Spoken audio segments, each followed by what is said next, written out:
Oi, pessoal. Olá, pessoal, tudo bem?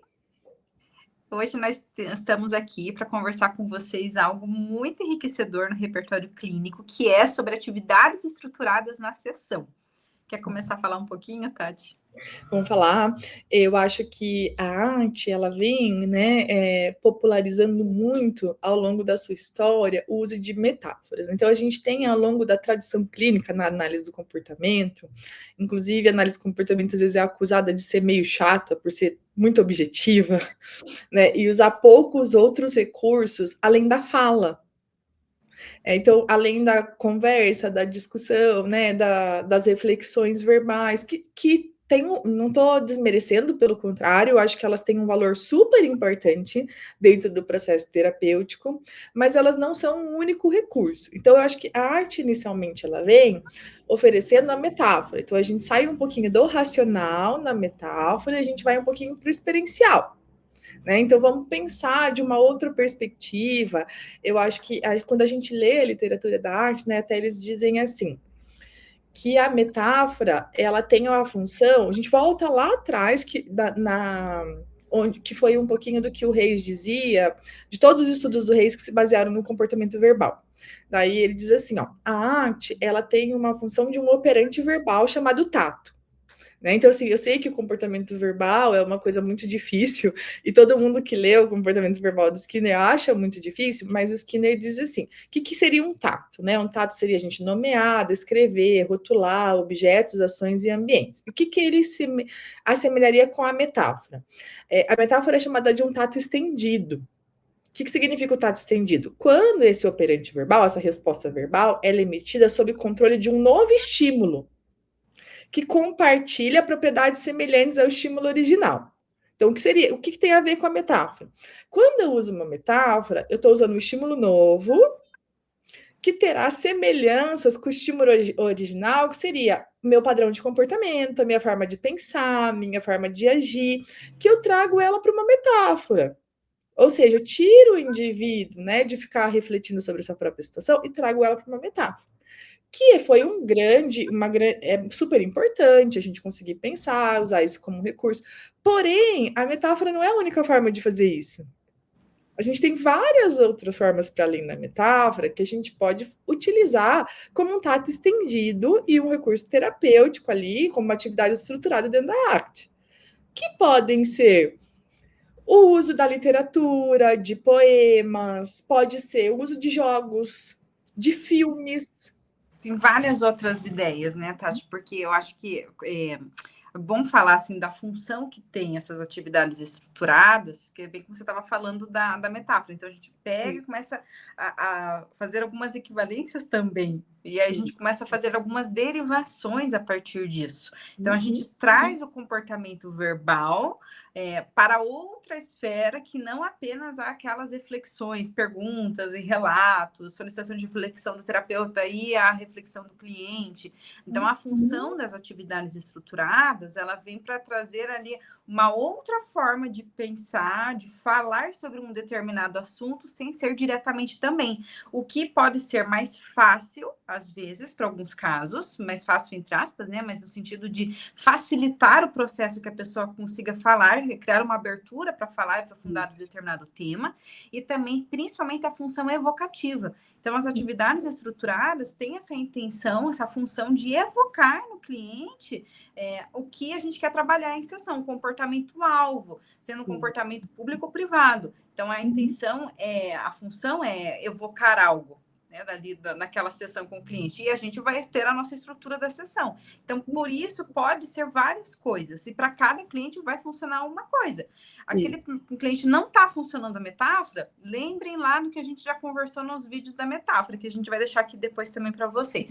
Se não grudou a metáfora, não adianta. Então, vamos tentar outra atividade estruturada. E aí pode surgir filmes, que foi o que, na verdade, até o que eu pensei quando a gente falou de ansiedade na semana passada. Né? Depois que houve, né, o filme, existiu aí a segunda edição, principalmente do Divertidamente, só falei ansiedade, a gente já lembra do bonequinho da ansiedade. Com certeza. Uma atividade tão gostosa de trabalhar em sessão, Porque a gente pergunta, você assistiu? Não, então tem a possibilidade de assistir? Então fica de tarefa de casa. E aí traz para a reflexão do consultório. E aí, o que você viu no filme? O que você notou de importante? A gente começa a pegar pequenos trechos do filme que podem se assemelhar com a história daquela pessoa e que a gente consiga trazer para uma intervenção de uma forma mais, assim, com uma abertura maior, né, sobre o determinado tema. Eu muitas vezes já usei o recurso do Divertidamente 2, porque a maioria das pessoas que a gente conversa já assistiram, e para dar exemplos, assim, olha, será que esse comportamento seu não assemelha aquela cena em que a ansiedade colocou várias pessoas para desenharem possíveis cenários de futuro, tudo que poderia dar errado? Então, eu já trouxe vários momentos para as pessoas, porque eu acho que são forma de a gente usar recurso, né? Ou ao contrário, a pessoa te traz uma coisa que te faz remeter a um filme que você assistiu, que você acha que pode ser bom para criança, né? Criança, adulto, adolescente, seja qualquer que for. Eu digo isso porque assim, eu acho que é mais comum. Por que veio a criança agora? Eu acho que é mais comum que a gente utilize esses recursos nas sessões com criança. Então, assim, eu hoje não atendo criança, mas eu já atendi criança e eu supervisiono na graduação muitos alunos que atendem criança, lá na clínica escola. Então, assim, é muito mais comum que a gente use filme, jogos, como os recursos nas sessões infantis. E a gente esquece, às vezes, ou com adolescentes, que a gente também deve usar isso nas sessões com adultos. Né? E assim, Tati, eu sou a pessoa que assina aqui o Disney Plus, porque eu amo filme de desenho. E às vezes eu acho que tem alguns desenhos que não são para crianças, eu assisto muito. E eu acabo indicando geralmente para as pessoas também, eu pergunto se gosta, se é o do gênero que gosta. Então, geralmente eu passo mesmo alguma dessas indicações, mas se não essas, eu aprendo muito com os meus clientes também de dica de filme. Porque às vezes eles assistiram em algum momento da vida, filme tal, você já assistiu? Eu anoto, porque em algum momento eu vou precisar daquele filme.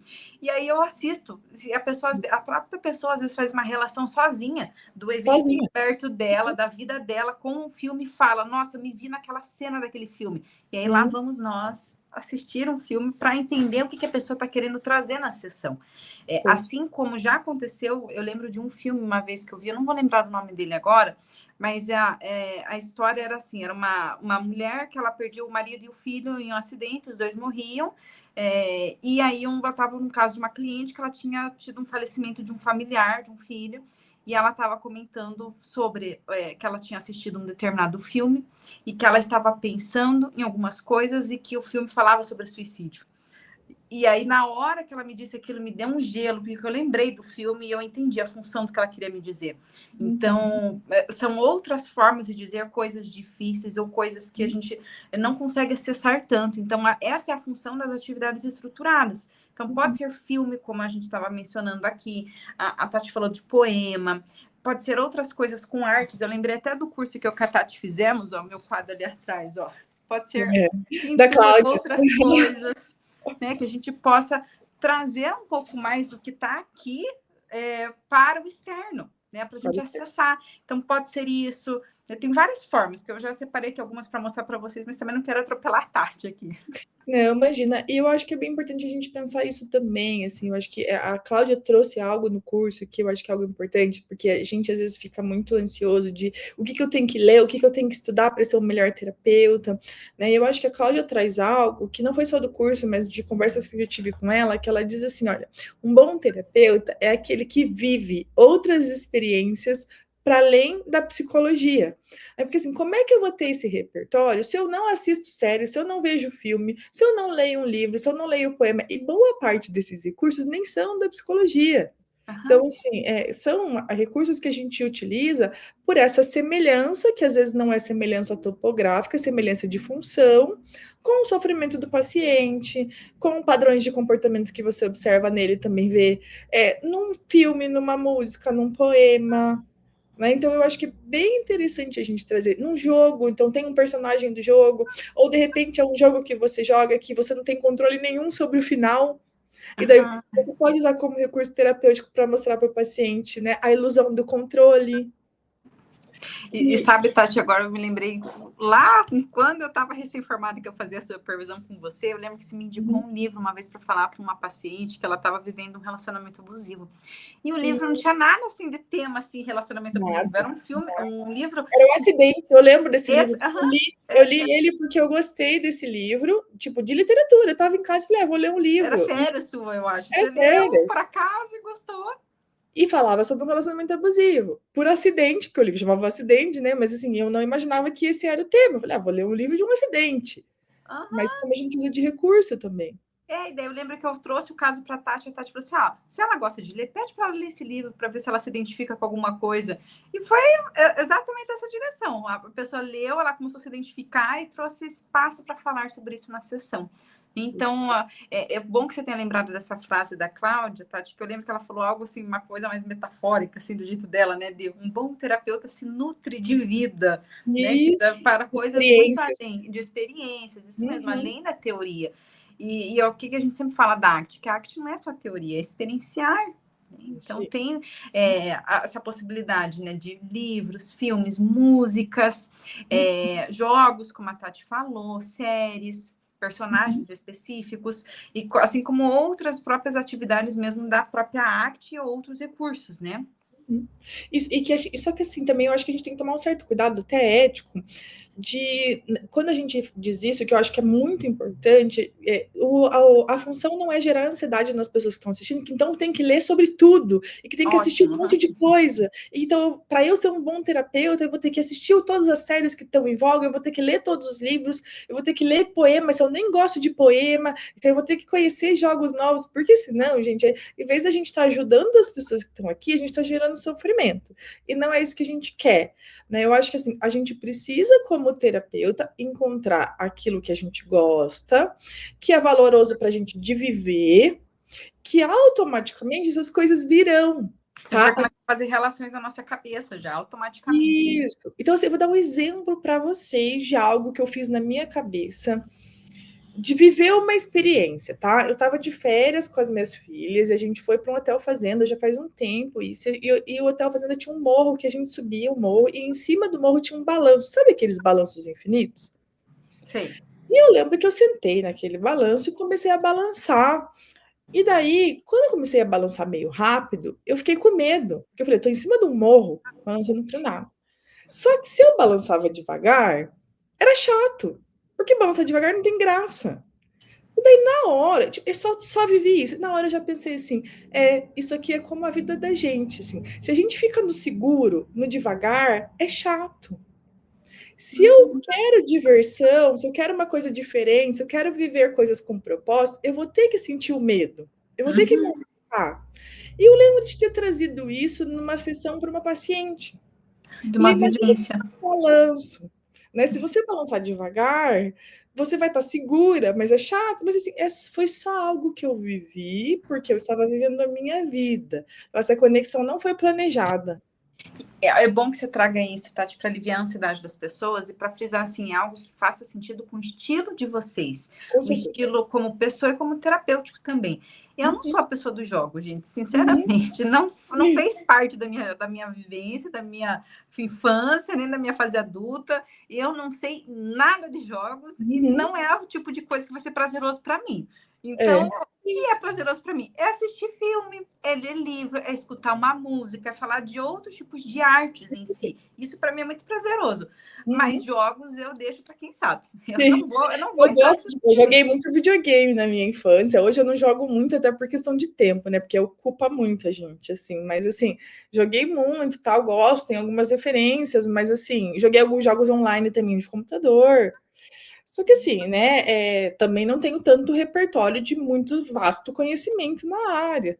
Mas eu acho que eu não costumo ler poemas, mas eu já li alguns poemas que foram bem significativos para mim, sabe? Mas eu não costumo ler poemas, então isso espontaneamente não aparece. Às vezes, se eu estou procurando algum tema, se eu estou lendo um texto, isso aparece, eu acho que faz muito sentido. E eu acho que ao deixar aparecer, dar espaço para o acaso trazer essas oportunidades também, né, Tati? Porque tem uma coisa que já aconteceu comigo, quando eu estava num movimento de recém-formada, tudo que eu via, tudo que eu assistia, tudo que eu lia, eu queria transformar em trabalho. E aí parece que o meu selfie de pessoa, como vida pessoal, tinha grudado no selfie da pessoa que trabalha, e eu tinha me tornado somente a psicóloga. E é chato, é cansativo, exaustivo. Né? Então, assim, é deixar as coisas acontecerem livremente. Se aquilo fez sentido, ótimo, vou trazer para o trabalho. Mas não precisa ficar se forçando a ter que ver tudo uma função terapêutica para algo, né? Mas deixar na tua vivência. Deixar na tua vivência. Até porque se a gente fica assim, que eu já vi muita gente entrar nessa armadilha de, tipo, querer transformar tudo em trabalho, a gente também acaba se tornando um pouco tecnicista. No seguinte sentido, você pensou em algo que você assistiu, aí você quer aplicar com vários pacientes. Que já aconteceu muito isso. Né? Então, assim, nossa, eu achei esse um filme legal que eu assisti, já aconteceu comigo, com todo mundo que eu conheço, praticamente com todo terapeuta que eu conheço, que ou de alguma forma teve uma conversa informal comigo, que faz sentido pra gente, né? Ou supervisão, né? A pessoa quer aplicar para todo mundo. E porque aquilo foi muito legal pra gente, fez muito sentido. Só que às vezes não é aquilo que vai se adequar ao seu paciente. Às vezes a gente não é a pessoa dos jogos, mas o paciente é. Mas a gente não é a pessoa do poema, mas o paciente é. Né? E eu já tive várias vezes os pacientes trazerem poemas para mim em sessão, para a gente conversar sobre, como você falou, às vezes é o paciente que traz, não é a gente. E eu amo esse lugar de ser psicóloga, porque a gente aprende tanto com eles também, de várias coisas, e essa é uma delas, né? Essas dicas de atividades estruturadas. Isso, de ter repertório para isso, né? Então, várias vezes, eu estava até conversando sobre isso com uma aluna que falou assim para mim: eu queria que você me desse um livro de técnicas da arte. O Rei já escreveu algum livro de técnicas que eu posso usar? Então, assim, técnicas para aceitação, técnicas para difusão. E assim, eu não estou dentro da cabeça do Reis, eu nunca conversei com ele para entender isso, mas eu dei uma resposta para ela, que é uma suposição minha, que esse livro não existe, e eu acho que a suposição minha é que eu acho que propositalmente ele não existe. Que eu acho que o Reis não fez de propósito. Por quê? Porque ele não quer que a arte vire um protocolo. Né? Que, então vamos trabalhar a aceitação com essas atividades. Vamos trabalhar... Para virar um protocolo manual, é o que ele sempre fala, né? Para não virar um protocolo, para voltar às origens, inclusive, da análise funcional. Né? Isso, e que eu acho que é esse o objetivo. Então, ele dá exemplos, ele dá o princípio básico para daí a gente poder derivar atividades que a gente pode criar e deve criar. Isso. E aí, tudo que a gente está dando de dica para vocês, exatamente isso. Não está nem falando assim, casos específicos. Para a ansiedade, use isso. Para a depressão, use aquilo. A gente está dando dicas aqui, mas que vai de acordo com a parte contextual de cada cliente, né? E eu acho que é isso quando eu falei, por exemplo, assim, você usa um jogo em que o final não é controlável. Então, assim, vários jogos de tabuleiro que tem no meio, assim, volte para o começo.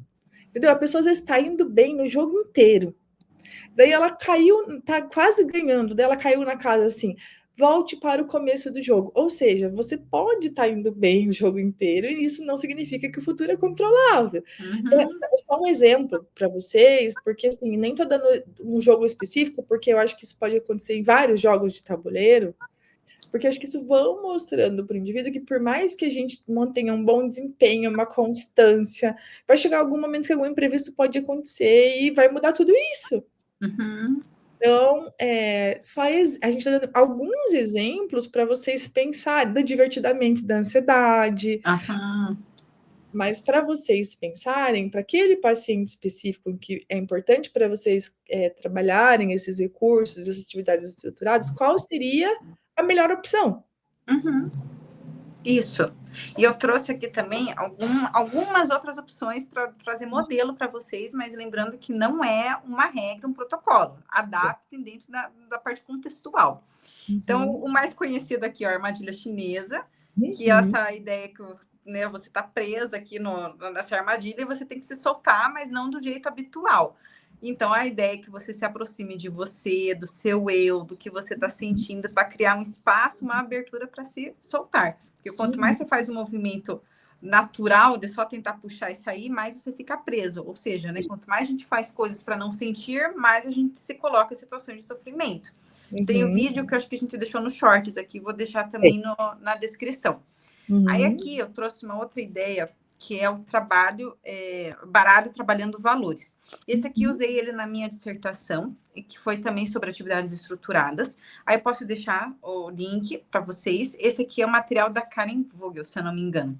Então, é um baralho que tem várias cartinhas, cada... Vou tentar ponta cabeça aqui, ó. Várias palavras que remetem a valor. Então, por exemplo, essa aqui, conexão. Então, tem uma palavra, uma descrição e o manual diz como trabalhar com a pessoa com este foco em valores. Então, fica uma dica bem bacana. E tem um outro que também tem material, uma pesquisa que fala sobre, né, que foi a Maria Fernanda Monteiro que fez, só que ela fez na FAP, mas também é possível usar na ACT, que é do Dixit, que é um jogo, mas que ela usa essas cartas aqui, ilustrativas, como uma forma de evocar o que a gente estava falando, né? Evocar algo ao ver essas cartas. Então, por exemplo, ó, são várias cartinhas. Eu adoro o Dixit. Tem muita coisa legal, ó. Sabia que você está mostrando as cartas do Dixit, eu já pensei em uma outra forma da gente usar elas também com os pacientes, que é quando a gente trabalha a questão desse exercício de atenção plena, que a gente poderia mostrar as figuras da carta para os pacientes descreverem. Como o exercício de ficar no momento presente. Então, veja como a gente pode adaptar situações que funcionalmente poderiam ajudar, né? A gente pode usar na função original, com certeza, mas a gente também pode adaptar, mostrar uma figura e pedir para a pessoa descrever em sessão. Sim, veja, isso aqui é um jogo, né? Ai, eu adoro essa aqui, por sinal, é uma que eu adoro, essa cartinha. Porque para mim faz pensar em muitas coisas, uma pessoa cheia de papelzinhos, ó. De tarefas. Cada um vai... a sua é de tarefas, o meu é de post-it, de tantos adjetivos, rótulos, que cobriu o selfie da pessoa. Sim, então, cada um vai trazer o que tem na sua subjetividade. Então, o Dixit é ótimo para isso, porque cada um vai ter a sua vivência, o que vai fazer uma relação e vai ser alvo para trabalhar em sessão. Né? Então, pode ser no momento presente, como pode ser o selfie, como eu falei, como pode ser a parte mais evocativa, assim, de eventos privados, aí poderia ser da abertura. Né? Então, e tudo uma questão de flexibilizar a forma que a gente vai usar algo. Isso, então eu acho que tudo isso vai dando ideias para a gente, dicas de como usar esses outros recursos, né? Olhar para isso de uma maneira diferente, porque é bem importante que a gente não fique só na metáfora, que é um risco grande, como se fala muito de metáfora, se populariza muito a metáfora, às vezes as pessoas ficam só no uso das metáforas, então, vamos trabalhar uma atividade experiencial, então vamos para a metáfora, mas que tem muitas outras possibilidades para além das metáforas, né? Eu acho que hoje tem bastante gente usando o RPG, inclusive, que é uma área que eu confesso que eu não entendo muito. Eu também não. Mas que eu nunca joguei muito RPG, mas eu sei que são recursos terapêuticos muito bons, porque se eu não me engano, se eu estiver errada, quem conhece mais aí, me corrija, que você é um personagem no jogo, e que tem vários tipos de personagem, com vários padrões de comportamento diferentes, habilidades diferentes, dificuldades diferentes, então você é um personagem, que você como se você estivesse vivendo uma história, de interação com outros personagens, então é um recurso terapêutico maravilhoso, mas que o terapeuta precisa entender o RPG, os jogos, as séries, os filmes, os poemas. Então, pensar nisso como estratégias para, de alguma forma, serem usadas em sessão de uma forma muito mais experiencial, de não ficar só falando sobre a vida do paciente, os sentimentos dele, os acontecimentos da vida dele de uma forma direta, que a gente consiga falar de uma forma análoga, de alguma forma, né, que traria ali essa relação, essas propriedades semelhantes.